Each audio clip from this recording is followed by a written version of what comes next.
하수학치 저감을 위한 근본적인 대책 마련 촉구 결의안. 성남시의회 의원 일동은 성남시 원도시 및 함유식 하수관로 시스템으로 인해 하수학치 피해를 입고 있는 지역 주민들의 생활환경 개선과 삶의 질 향상을 위해 하수학치 저감을 위한 근본적인 대책을 마련할 것을 전 시민과 함께 강력히 촉구한다. 최근 생활학체에 대한 주민들의 관심과 민감성이 증대되고 생활환경 인식이 변화됨에 따라 하수학체에 대한 민원은 2015년 전국 1만 5천여 건에서 2021년 3만 9천여 건으로 급속도로 증가하는 추세이다. 하수학치 발생에는 다양한 이유가 있지만 가장 근본적인 문제로는 빗물과 어수가 혼합되는 전통적 하수도 방식인 함유식 하수관료 시스템을 예로 들 수 있다.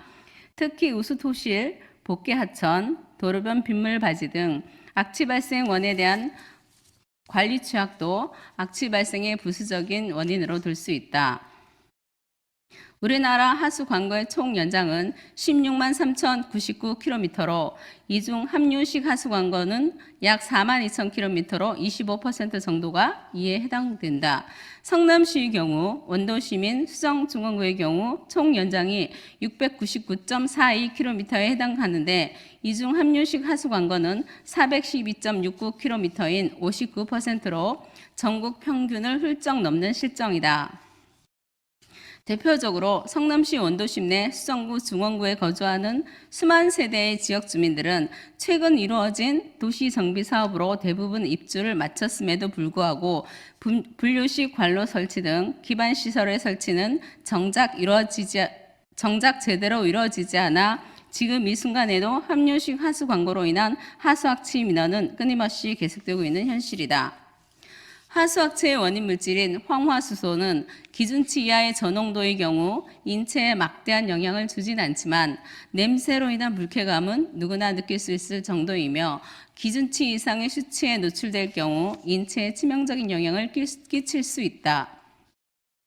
황화수소 흡입으로 인한 사망사고가 발생한 사례도 다수 있는데 2019년에는 기준치 이상의 황화수소를 흡입하여 10대 여학생이 사망한 사건과 2020년에는 맨홀 청소를 하던 작업자 4명 중 2명이 사망하는 사고도 있었을 정도로 하수학치를 단순히 참고 견뎌낼 수 있는 사안으로 간과해서는 안 된다.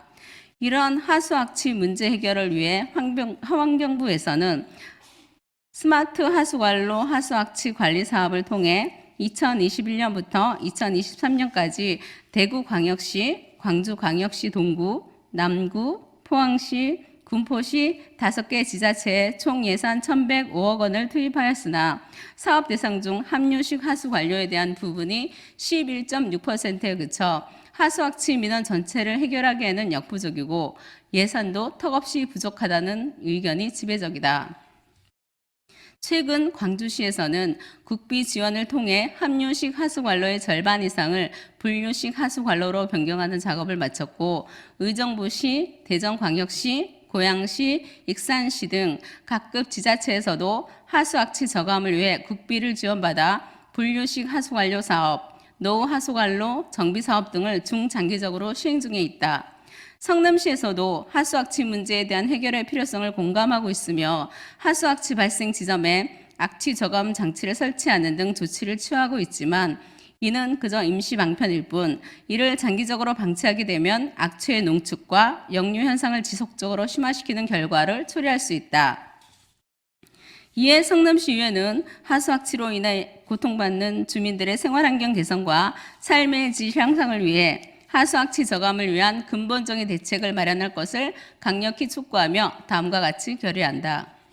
하나, 환경부는 하수학치의 원인 물질인 황화수소를 기준치 이하로 처리할 수 있는 환경신기술 인증을 적용한 악취 제거 시스템을 도입하라. 하나, 환경부는 하수학치 저감을 위한 중장기 대책 수립과 각급 지자체의 하수학치 관련 예산 편성과 집행이 이루어질 수 있도록 구체적인 대책을 마련하라. 하나, 성남시는 원도심에 분류식 하수관로 시스템을 적용할 수 있도록 하수도 정비 기본 계획에 반영하라. 성남시 의회